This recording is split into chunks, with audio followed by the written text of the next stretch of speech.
Hi friends, welcome to my channel. ഇന്ന് ഞാൻ വളരെ ടേസ്റ്റി ആയിട്ടുള്ള നല്ല നാടൻ ബീഫ് കറിയാണ് തയ്യാറാക്കാൻ പോകുന്നത്. ചോറിൻ്റെ കൂടെയും ചപ്പാത്തിയുടെ കൂടെയൊക്കെ കഴിക്കാൻ പറ്റുന്ന ഒരു അടിപൊളി ബീഫ് കറിയാണിത്. അപ്പോൾ എല്ലാവരും ഒന്ന് ഇതുപോലെ ഒന്ന് ട്രൈ ചെയ്യണം. അപ്പോൾ എല്ലാവരും വീഡിയോ ഫുള്ളായിട്ട് കാണണം. നമുക്കിതെങ്ങനെ തയ്യാറാക്കുന്നതെന്ന് നോക്കാം. ഇതിനായിട്ട് ഞാൻ 1 കിലോ ബീഫ് ചെറിയ പീസായി കട്ട് ചെയ്തിട്ട് നന്നായിട്ട് കഴുകി വൃത്തിയാക്കിയ ശേഷം ഒരു 1/2 ടീസ്പൂൺ മഞ്ഞൾപ്പൊടി തിരുമ്മി വെച്ചിട്ടുണ്ട്. ഇത് നമുക്ക് കുറച്ച് നേരത്തേക്ക് മാറ്റി വെച്ചേക്കാം. പിന്നെ ഇതിലോട്ട് ആവശ്യമായിട്ടുള്ള ചുവന്നുള്ളിയാണ്. ചുവന്നുള്ളി ഞാൻ 100 ഗ്രാമാണ് എടുത്തിട്ടുള്ളത്. അത് ഞാൻ ജസ്റ്റ് ഒന്ന് ചതച്ചെടുത്തിട്ടുണ്ട്.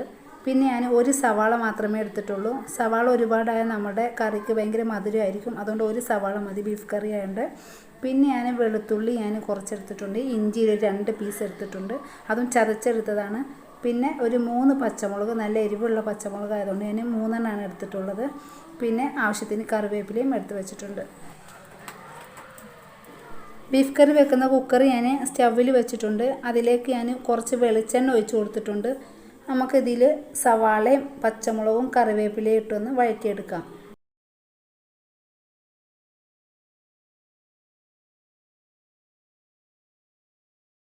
ഇതിലോട്ട് കുറച്ച് ഉപ്പും കൂടെ ചേർത്തൊന്ന് വഴറ്റിയെടുക്കുകയാണെങ്കിൽ പെട്ടെന്നൊന്ന് വഴന്ന് കിട്ടും. ഇപ്പോൾ സവാള ഏകദേശം ഒന്ന് വഴന്നിട്ടുണ്ട്. നമുക്ക് ഇഞ്ചിയും വെളുത്തുള്ളിയും ചതച്ചത് ഇട്ട് കൊടുക്കാം.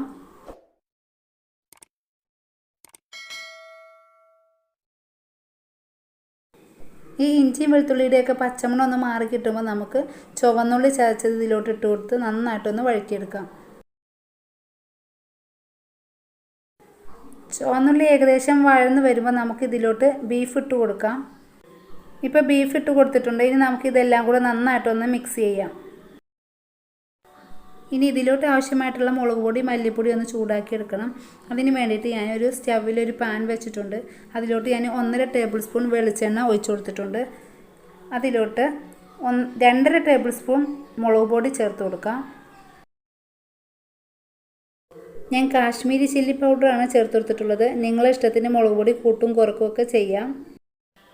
ഈ മുളക് പൊടി ജസ്റ്റ് ഒന്ന് ചൂടായി വരുമ്പോൾ നമുക്ക് ഒരു 2 ടേബിൾ സ്പൂൺ മല്ലിപ്പൊടിയും കൂടെ ചേർത്ത് കൊടുക്കണം.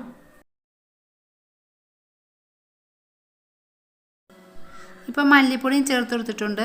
ഇനി നന്നായിട്ടൊന്ന് ചെറിയ തീയിലിട്ടൊന്ന് ഇളക്കി കൊടുക്കാം. അപ്പോൾ ഇതിൻ്റെ ഒരു മൂത്ത മണം വരുമ്പോൾ നമുക്ക് തീ ഓഫ് ചെയ്യാം.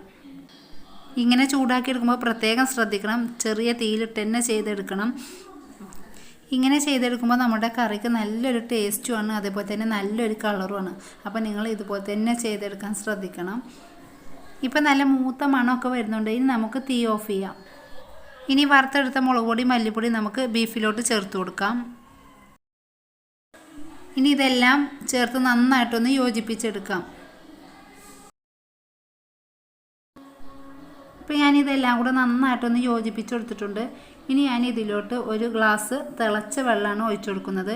അപ്പോൾ കറി കൂടുതൽ വേണ്ടവർ കുറച്ചും കൂടെ വെള്ളം ആഡ് ചെയ്യാം. ഞാനിവിടെ ഒരു ഗ്ലാസ് വെള്ളമേ ഒഴിച്ചു കൊടുക്കുന്നുള്ളൂ.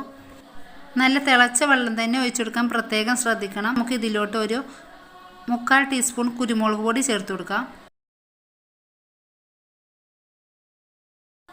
ഇനി ഒരു 1.5 ടീസ്പൂൺ ഗരം മസാലയും കൂടെ ചേർത്ത് കൊടുക്കാം. അപ്പോൾ ഈ ഗരം മസാല ഞാൻ വീട്ടിൽ തന്നെ പൊടിച്ചതാണ്. അപ്പോൾ അതാണ് ചേർത്തിട്ടുള്ളത്. ഇനി നമുക്ക് ആവശ്യത്തിന് ഉപ്പും കൂടെ ചേർത്ത് കൊടുക്കാം. ഇപ്പോൾ നമ്മുടെ കറി നന്നായിട്ട് വെട്ടി തിളച്ചുകൊണ്ടിരിക്കുകയാണ്. നമുക്ക് ഒന്നും കൂടെ ഒന്ന് ഇളക്കി യോജിപ്പിച്ച ശേഷം ഇതിൻ്റെ മുകളിൽ കുറച്ച് കറിവേപ്പിലയും കൂടെ ചേർത്ത് കുക്കർ മൂടി വെക്കാം. 4 വിസിൽ വരുന്നവരെ നമുക്ക് വെയിറ്റ് ചെയ്യാം. 4 വിസിലിന് ശേഷം നമ്മുടെ ബീഫ് കറി ഇവിടെ റെഡി ആയിട്ടുണ്ട്. ഇനി നമുക്കിതൊരു സെർവിങ് ബൗളിലോട്ട് മാറ്റാം.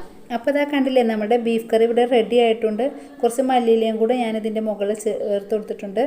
അപ്പോൾ വളരെ ടേസ്റ്റി ആയിട്ടുള്ള ബീഫ് കറിയാണ്. എല്ലാവരും ഒന്ന് ട്രൈ ചെയ്യണം. Thanks for watching.